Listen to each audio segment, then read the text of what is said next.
She survived war, faced hatred in her own hometown, and still chose kindness over revenge.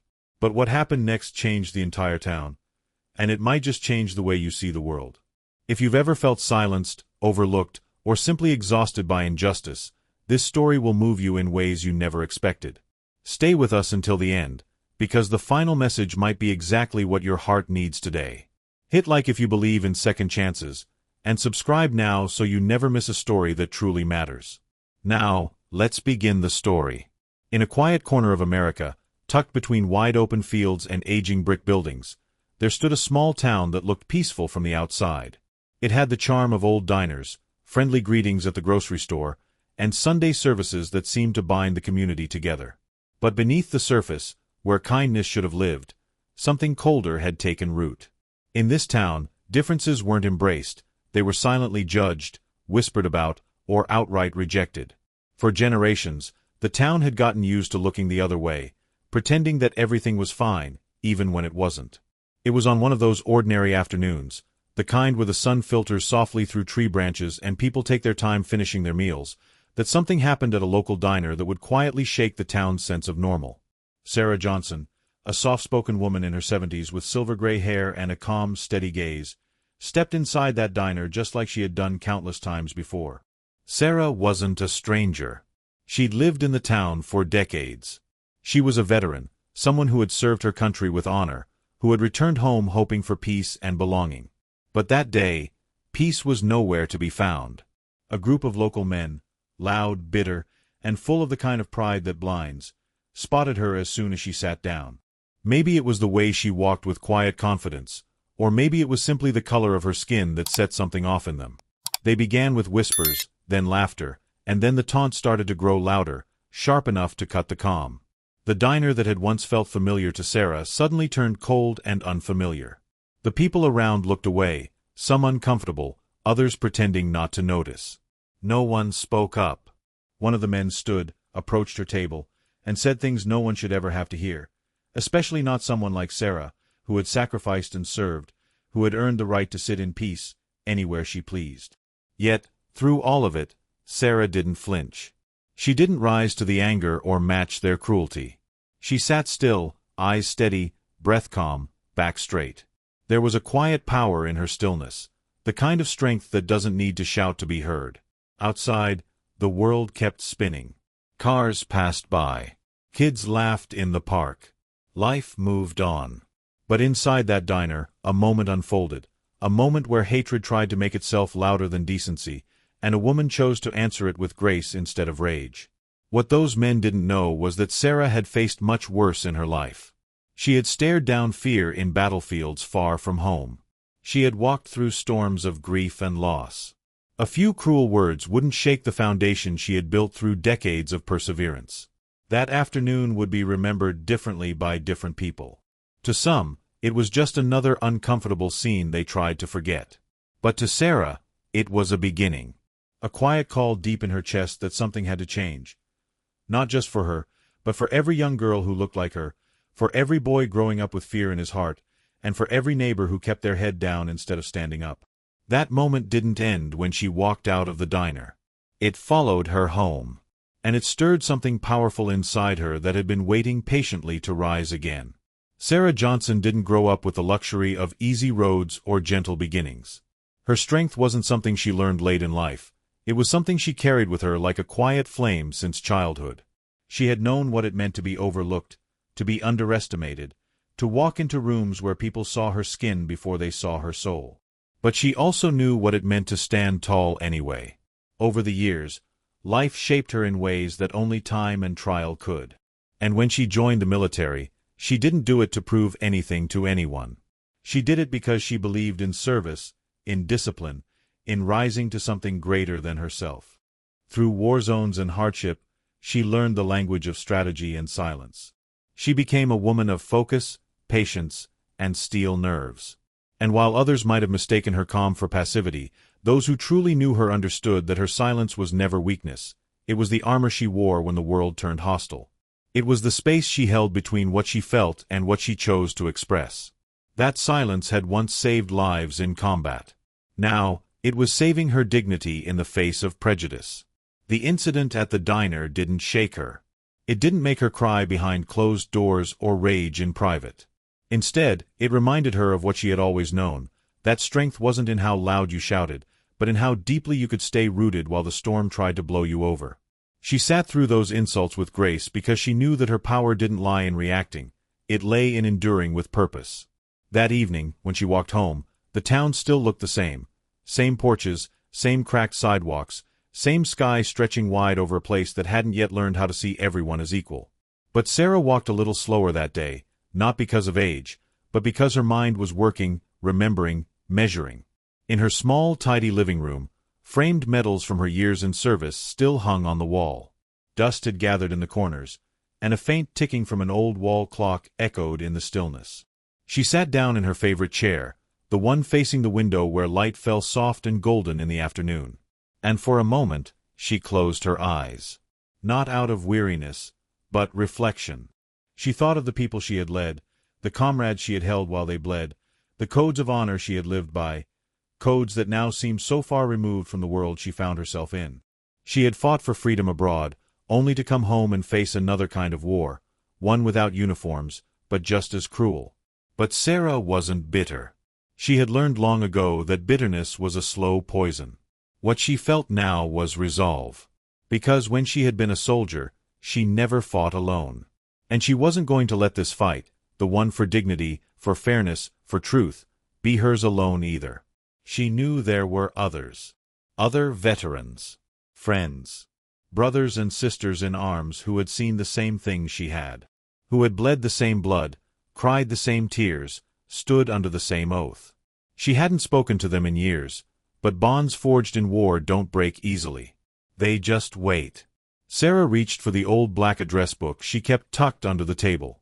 Its pages were worn, names written in ink that had faded with time. Her fingers moved slowly, gently, as if each name held a heartbeat. And when she picked up the phone, she didn't have to say much. Just a few words, steady, calm, clear. They understood. The truth was, Sarah didn't want revenge. She didn't want to start fights or make anyone afraid. What she wanted was something simpler and harder. Respect. Equality. A life where a woman like her could walk into a diner and be seen for who she was, not judged for who she wasn't. She had spent her whole life preparing for this moment without knowing it. All the drills, the long marches, the cold nights in strange places. They had built a resilience that now gave her the strength to stand, not as a victim, but as a leader. And so, while the town carried on as if nothing had happened, Sarah was already planning. Not for confrontation, but for change. Quiet, steady change. The kind that starts in the heart of one woman and spreads outward like ripples in a still pond. The kind that doesn't need applause to know its worth. In the end, Sarah's strength wasn't in the medals she earned or the battles she survived. It was in the way she carried herself when no one was watching. The way she chose dignity over bitterness, and purpose over pain. She didn't just endure. She transformed. And that transformation would soon become the spark that lit a fire across the town, one that couldn't be ignored any longer.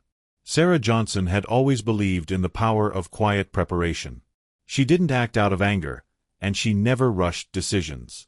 But after that afternoon at the diner, something deep inside her shifted. It wasn't rage, it was a sense of responsibility. A voice that told her this couldn't be ignored anymore. That the pain she carried wasn't hers alone.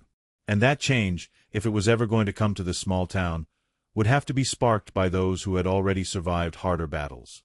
That evening, as dusk painted the sky in soft purples and blues, Sarah sat on her porch, the wooden swing creaking gently beneath her. She looked out at the street she had walked for decades, past the homes that had seen births, deaths, laughter, and silence. She could feel the weight of everything unsaid between neighbors, the invisible lines drawn over time. But more than anything, she felt the quiet readiness building inside her. It was time to reach out. The old address book, worn and stained from years of use, lay open on her lap. She turned each page slowly, tracing names she hadn't spoken aloud in years. These were people she had bled beside, people who had shared food in deserts and foxholes, who had stood guard with her in the dead of night and whispered stories of home in moments of fear. These weren't just friends. They were family, brothers and sisters forged by war and tested by life. Sarah began to make the calls.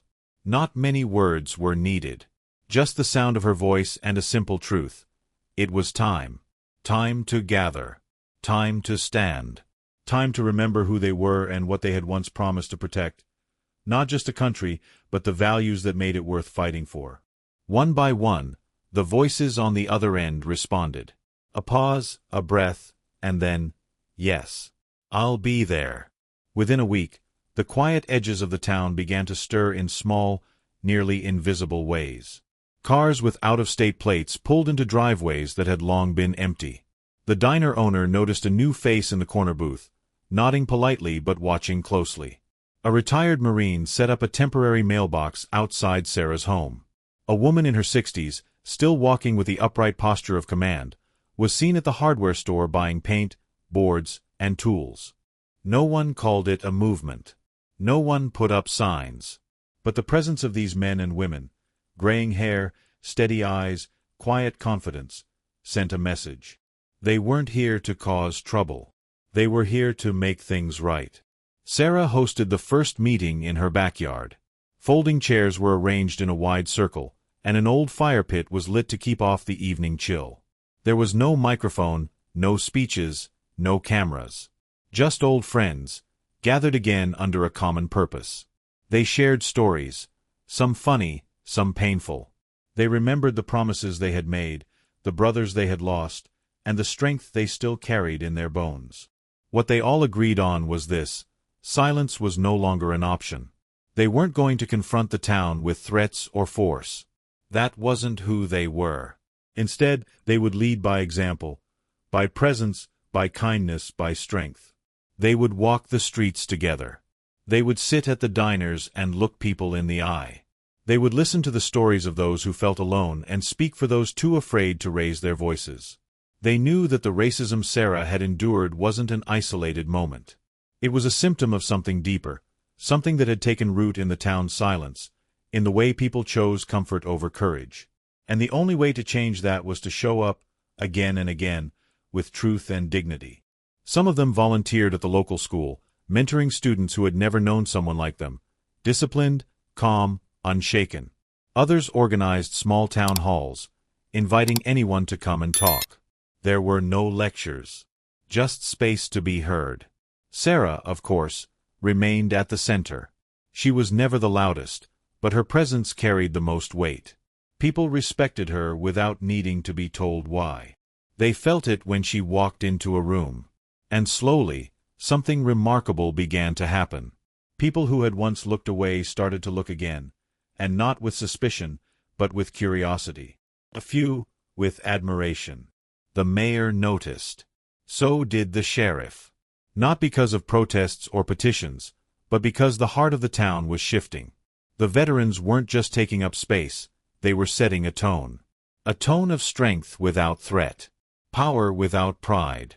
Justice without vengeance. The men who had harassed Sarah, they kept their distance. For now. But they noticed, too, that the woman they had tried to tear down wasn't alone anymore. That her stillness had summoned something far stronger than they ever expected. What Sarah had done, what she was continuing to do, was quietly revolutionary. She had taken the ugliest moment and used it to weave back a community that had forgotten how to care. Her calls had not just summoned soldiers.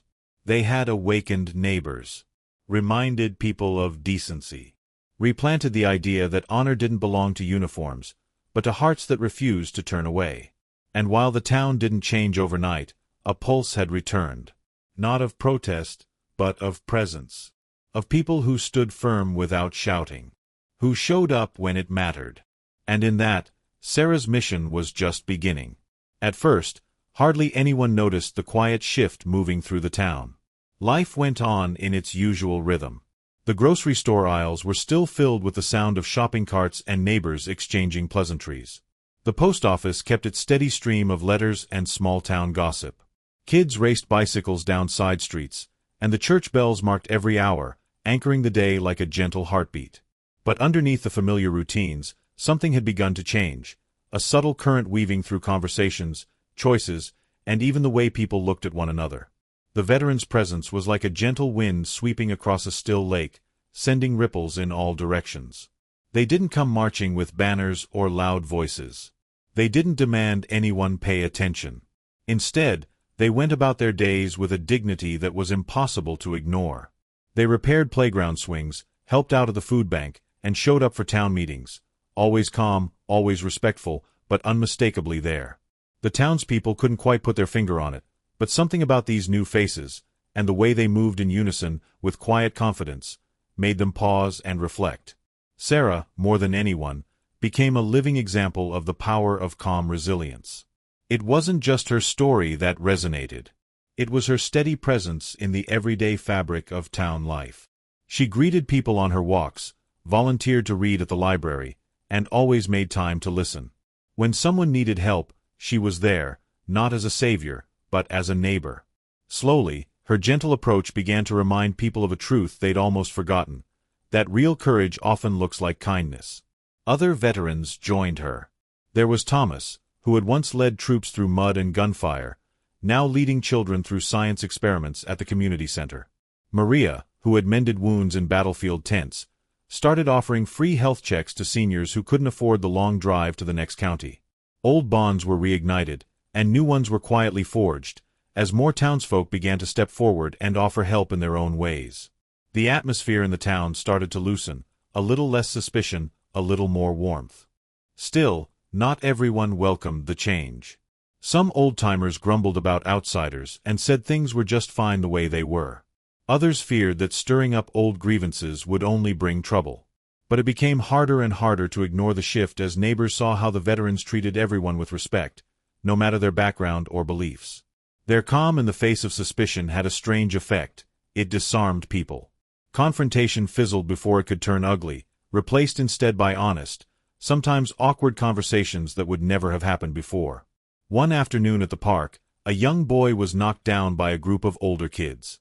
Instead of turning a blind eye, one of the veterans, John, quietly stepped in. He didn't yell. He just knelt beside the boy, checked his scraped knee, and then spoke to the group with the same gentle authority he once used to lead men in combat. The older boys listened. There was no shaming, only a story about teamwork and looking out for one another. Later, those boys would return, offering an apology and even inviting the younger boy to join their next game. Small victories like that started stacking up, barely noticeable at first, but building a sense of trust. Word of these little moments spread. Soon, people who'd never spoken much to each other started sharing recipes at the farmer's market or stopping to chat on front porches. Sarah's garden became a gathering spot, where neighbors swapped tomatoes, stories, and laughter. People still had their differences, sometimes sharp, sometimes deep, but the walls between them began to soften. Even the local church, which had long seen pews divided down old lines, started mixing things up, inviting everyone to sit and sing together. The town council meetings grew livelier, too. Where once only a handful showed up, now the room filled with folks who wanted to listen, share, and make their voices heard. Some conversations were uncomfortable, hard truths about the past surfaced, and the pain in people's voices was real. But Sarah and her fellow veterans were always there, encouraging honesty, gently holding the space for healing. They didn't pretend to have all the answers. They just kept showing up.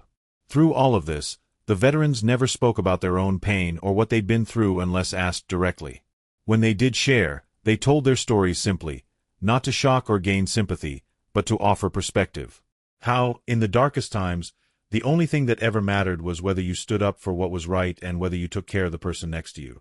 That message began to seep into the town's way of thinking. Gradually, the sense of us versus them began to fade.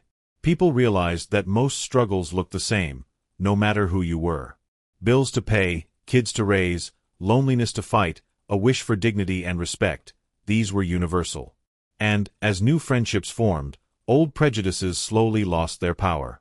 There were setbacks, of course. Some people resisted, still locked in their old ways of thinking. A few confrontations flared up in the local bar or at the gas station, but each time, the veterans were there, not as vigilantes, but as peacemakers. They'd listen first, then speak with a kind of unyielding calm that only comes from seeing life's harshest realities and choosing, over and over, not to give in to bitterness. By autumn, the changes were visible. The school started hosting events to celebrate the town's diversity, inviting elders to share their stories with the next generation. Local businesses posted signs welcoming everyone. The newspaper, which had once run bland features about county fairs, now printed thoughtful pieces on what it meant to build real community. Most striking of all was the growing sense that justice belonged to everyone. No longer was it just the sheriff's job, or the mayor's, or the preacher's. Justice was found in a neighbor standing up when someone was wronged, in a teacher choosing to listen, in a stranger lending a hand. Sarah's simple acts of courage, multiplied by the many who quietly followed her lead, were transforming not just the mood of the town, but its entire identity. What started as a few quiet veterans returning home had become a movement of hearts, slow and steady as the seasons. The town was no longer a place where silence covered injustice. Instead, it was learning day by day that the bravest thing anyone could do was care, and that true power wasn't about who shouted loudest, but who showed up with patience, with humility, and with love that did not flinch in the face of hardship. And that, more than anything, was the legacy Sarah and her friends were planting in the soil of their once divided town. The shift in the town didn't happen quietly forever. At first, the presence of the veterans, with their calm and steady approach, had caught people off guard.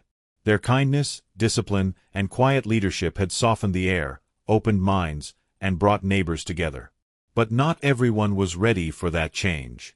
Some had been waiting, watching, holding on to their anger like a badge of pride. And soon, the tension that had been building slowly under the surface began to crack open. It started small whispers in the bar, sideways glances at the grocery store, muttered slurs that returned like old ghosts. The group of men who had first harassed Sarah hadn't forgotten that day at the diner. They'd watched as the town began to shift around them, watched the people they used to intimidate now walk with confidence. Their power, once unchecked, had started to slip, and that loss ignited something bitter inside them. They saw the veterans not as heroes, but as intruders. They saw the unity growing in town not as healing, but as a threat. One evening, a rock was thrown through the front window of the community center where the veterans had been organizing a weekend food drive. No one was inside at the time, but the message was clear. This wasn't about protest or debate anymore. It was about control, about pushing back against change with fear. The police opened a file, took some photos, and promised to investigate. But Sarah had seen enough in her life to know what that meant. There wouldn't be answers.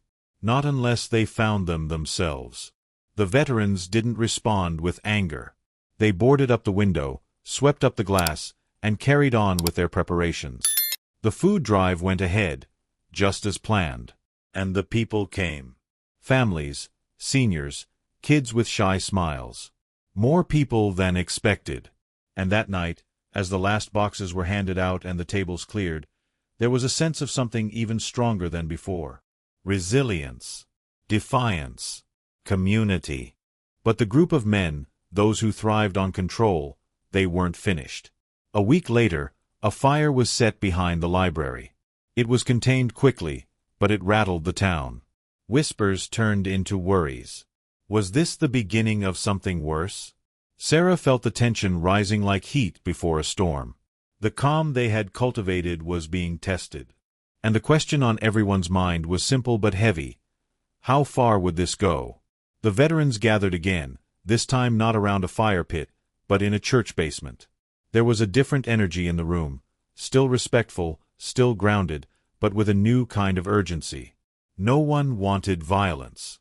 They had seen too much of it in their pasts. But they weren't going to allow their town, or their people, to be threatened into silence. They started organizing in shifts. Walking the streets at night, keeping an eye on vulnerable places. They worked with local business owners to install cameras, helped fix broken lights, even trained a few neighbors on how to respond calmly in the face of aggression. They weren't looking for a fight, but they were ready. That readiness was tested one night when Thomas, one of the veterans, was cornered outside a gas station by 3 men. Words escalated into shoves, and soon fists were flying. Thomas didn't fight back at first. He tried to de-escalate. But when one of them pulled a metal pipe from behind his coat, Thomas reacted with the instincts of a soldier. He disarmed the man, restrained him, and held the group off until the police arrived. The entire thing was caught on a shaky cell phone camera from across the street. And by morning, it was everywhere. The video changed things. People saw with their own eyes the reality that had been brewing beneath the surface. The fear, the aggression, and the courage. The town couldn't look away anymore. It was no longer a matter of opinion or whispers. It was real, and it was dangerous. The police, now under pressure, made arrests. And the veterans? They didn't gloat. They didn't say, "I told you so." They just kept showing up. Tensions stayed high in the weeks that followed. Some townspeople grew afraid. They stopped going out at night. Others started taking sides, some in favor of the veterans, others echoing the old resentments that had never truly disappeared. Church pews became divided again. At school board meetings, parents argued. But through all of it, Sarah remained steady. She reminded everyone why they were here in the first place. This wasn't about proving a point. It was about creating a life where everyone felt safe, where dignity wasn't decided by race or background. The veterans began hosting open forums, spaces where people could come and speak their minds without fear. Some came to shout. Some came to cry. And slowly, the healing that had started months before returned, stronger now because it had been tested by fire. They knew now that the journey wasn't just about changing minds. It was about enduring the backlash, holding the line, and refusing to be pushed back into silence. Sarah often said, in her quiet way, that growth is messy. That peace isn't always peaceful. And she was right. The town was in the middle of that mess now, caught between the comfort of the past and the promise of something better. But in that struggle, something else was taking shape. Courage.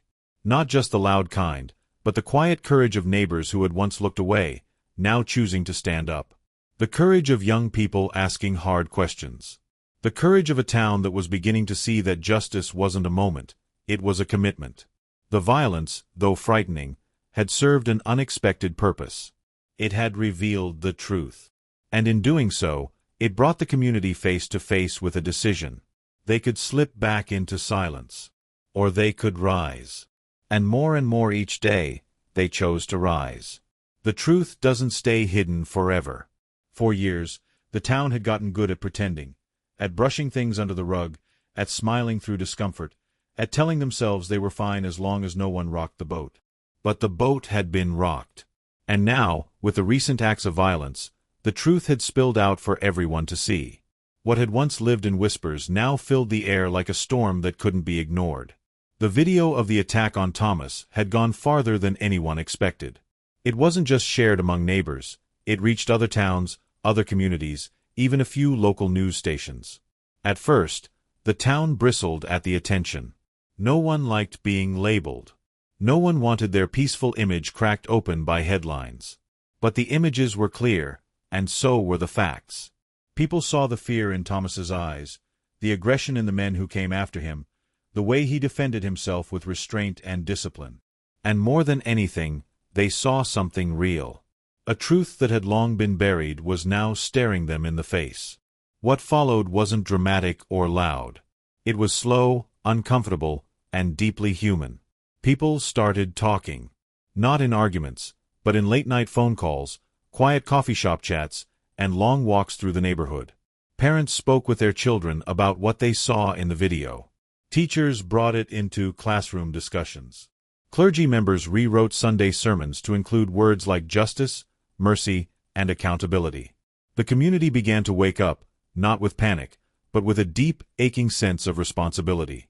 The sheriff's department, once hesitant, now had no choice but to act. Arrests were made. Several members of the group that had harassed Sarah and later attacked Thomas were taken in. Their mugshots made the front page of the local paper. Some were shocked. After all, these weren't outsiders.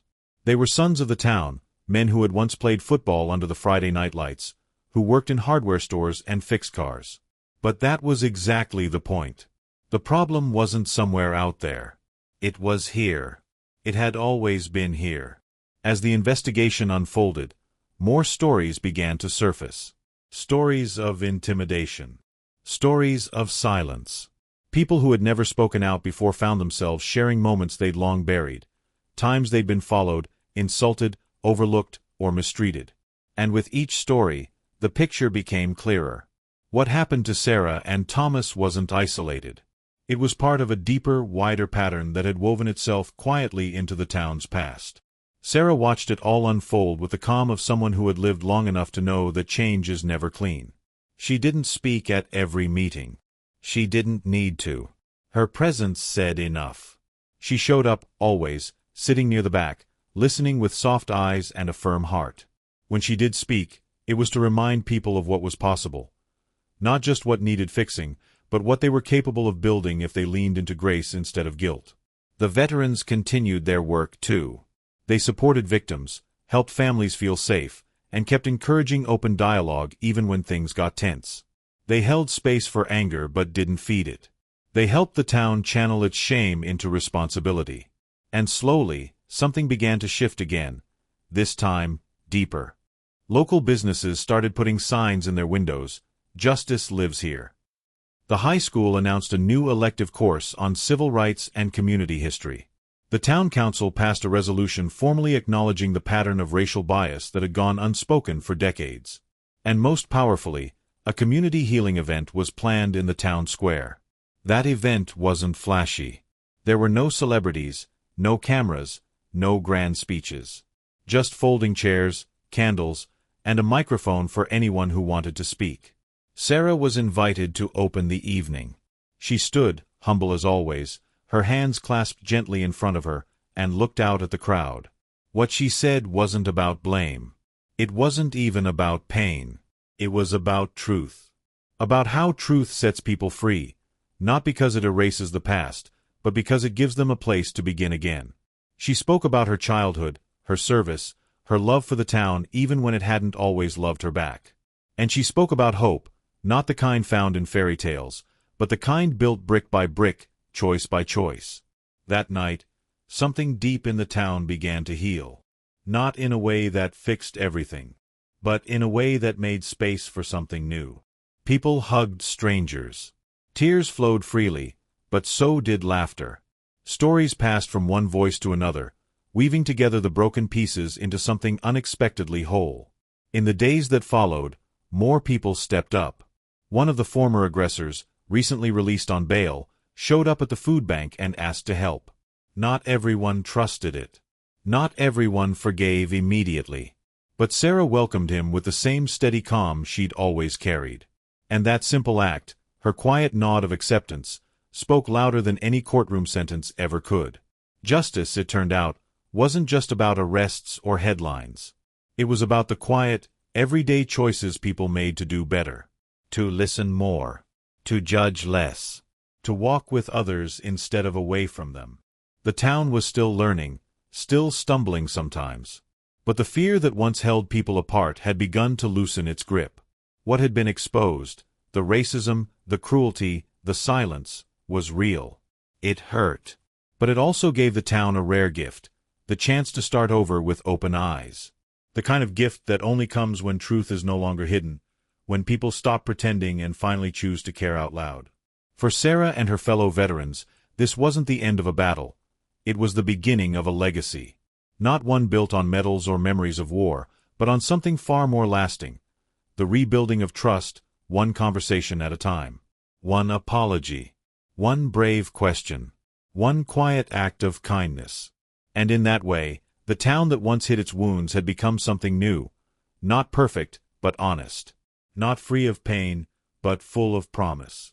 A place where the truth had finally found its voice, and was, at long last, being heard. As the seasons turned and the air shifted from crisp fall to the quiet chill of early winter, the town settled into a new rhythm. The chaos and fear of those hard months hadn't disappeared entirely. There were still moments of hesitation, still shadows that lingered in the corners of memory, but the weight of silence had lifted. In its place was something gentler, something more human, understanding, and the slow, steady work of rebuilding. Sarah Johnson's home became more than a house on a quiet street. It became a place people came to visit, not out of obligation or curiosity, but out of respect. Her front porch, once a quiet retreat, now held conversations that mattered. Teenagers came by to ask her questions about what she'd lived through. Parents brought their children just to say hello. Sometimes, she didn't say much. She didn't have to. Her presence, her patience, her years of walking through fire and still choosing to stand, said more than words ever could.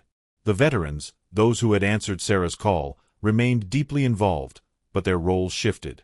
They weren't just protectors anymore.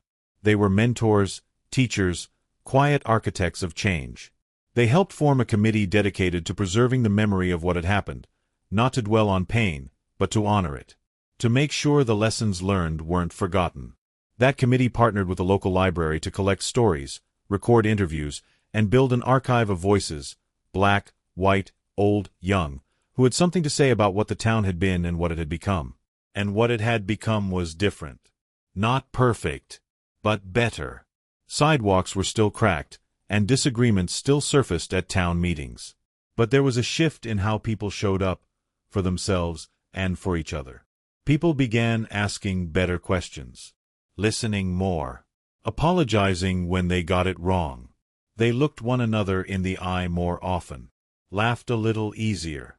And while the pain of the past wasn't erased, it no longer ruled over the present. The school started a new annual event, Community History Week, where students led discussions on the town's past, invited veterans to speak, and created art and essays about justice, courage, and what it means to belong. The first year, Sarah was invited to sit front row. When a young girl stood up to read an essay titled My Hero Lives Next Door, and spoke about Sarah's courage during that day at the diner, there wasn't a dry eye in the room. Sarah simply smiled, her hands folded in her lap, her heart full and quiet. The town square also changed. A small memorial garden was planted in one corner, funded by local donations. At the center stood a stone with no grand inscription, just a few simple words: to those who stood, to those who stayed, to those who spoke. It wasn't a monument to suffering. It was a space to breathe, to remember, to promise never to go backwards. Sarah often walked there in the mornings. Wrapped in her scarf, her pace slow but steady, she would make her way down the path, sometimes stopping to sit on the bench under the old oak tree. People passing by would wave. Some would stop to join her. Others would just leave a flower at the base of the stone. No one had to say much. Everyone understood why it mattered. As for Sarah, she never saw herself as a hero. She didn't feel like one. Most days, she still swept her porch, folded laundry, fed the birds in her backyard. But the town saw her differently now. Not because she asked them to, but because they had watched her live her truth without apology. They had seen her turn pain into purpose. And in doing so, she had given the town something more valuable than pride. She had given them a new story to tell. A story not of a perfect place, but of a place that chose to face itself. That chose to be better when it could have stayed broken. That chose to listen when it could have walked away. The younger generation, especially, carried this story with them. They didn't carry the same silence their parents had. They asked questions. They stood up for each other. They volunteered, organized events, even started new clubs at school focused on equity and empathy. And many of them credited Sarah and the veterans as their inspiration. Some said they wanted to serve, to teach, to lead. And they saw, in real time, how legacy didn't have to be written in history books. It could be lived, day by day, in the choices we make and the way we treat others. Years passed. Some of the veterans moved away. Some passed on. But their stories remained in the library, in the memorial garden, and most importantly, in the hearts of the people who had watched them lead with grace. When asked what she thought her greatest accomplishment was, Sarah didn't mention the medals or the meetings or the marches. She simply said it was that people were talking to each other more. That neighbors had started walking across the street instead of pretending not to see. That children could grow up in a town that no longer taught them fear through silence. That was her legacy. And it was a beautiful one. As winter settled in again, and the town lit its holiday lights, Sarah watched from her window. She could see children playing, families decorating, the glow of a community still healing, still growing, still choosing to do better. And in that glow, in that quiet hum of life and hope, her story lived on, not as a chapter that ended, but as one that opened the door for many more to come. For Sarah Johnson, the change wasn't just something that happened around her, it was something that bloomed within her. What began as an act of quiet resistance in a diner had turned into a movement, a transformation of an entire town. But behind the meetings, the memorials, and the headlines was something more personal, more profound. It was the journey of a woman who had spent much of her life holding in her pain, finally giving herself permission to release it. To breathe. To become. She had always been strong. From the day she first wore her uniform to the day she walked back into civilian life, strength had been her compass. But strength had also meant silence. It meant carrying weight that others didn't see. It meant pushing through insults, disappointment, and loneliness without ever letting her back bend. For years, Sarah had told herself that was the way things had to be. That if she wanted respect, she had to earn it twice over and ask for nothing in return. But something shifted during that long stretch of months when the town finally began to see her, not just as the woman who had been wronged, but as someone who had always deserved more. More kindness. More recognition. More space to be human. As the town softened, so did Sarah. Not in her convictions, but in her willingness to let others in. To accept help. To share stories she'd once locked away, not because she was ashamed, but because she never thought anyone cared to listen. The first time she cried in front of someone during that time, it caught her off guard. She'd been telling a younger neighbor about her experience in the military, about a friend she lost, someone she never got to say goodbye to, and the words just stuck in her throat. Her eyes filled before she could stop them, and for a moment, she turned her head away, embarrassed. But the young woman just reached out and placed a gentle hand on Sarah's shoulder. No judgment.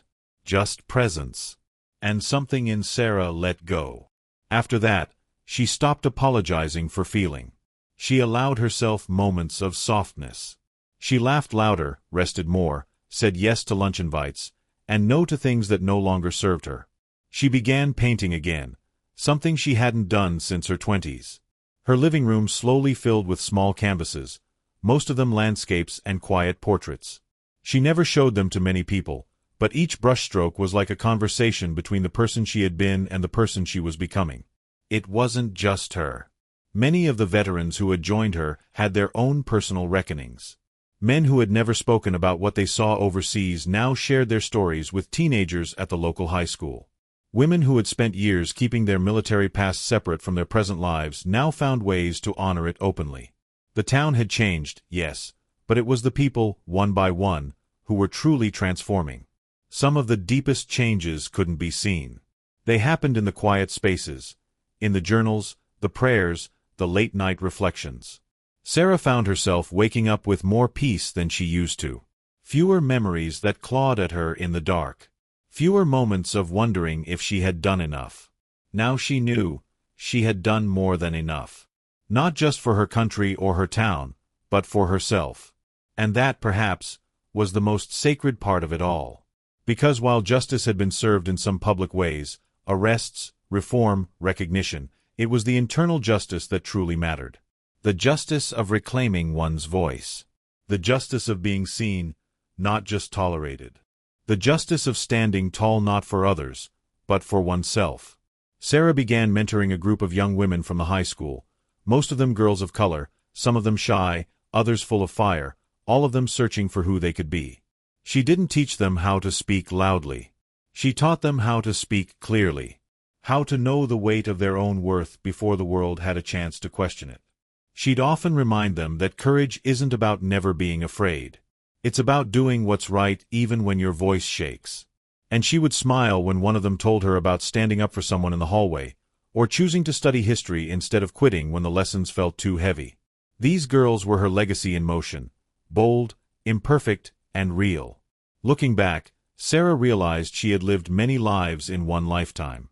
A soldier, a neighbor, a leader, a quiet force of nature. And now, she was simply herself. No armor, no title, just Sarah. The town still had growing to do. There would always be more work ahead.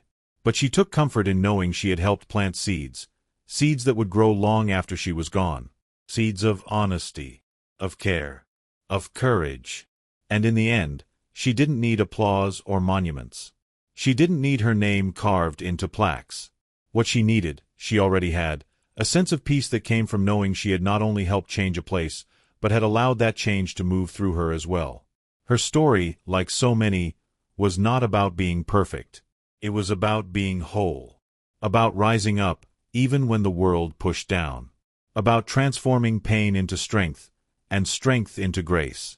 And as the sun rose over the town one ordinary morning, painting everything in gold, Sarah stepped onto her porch, took a breath of cool air, and smiled, not because the world was fixed, but because she was free.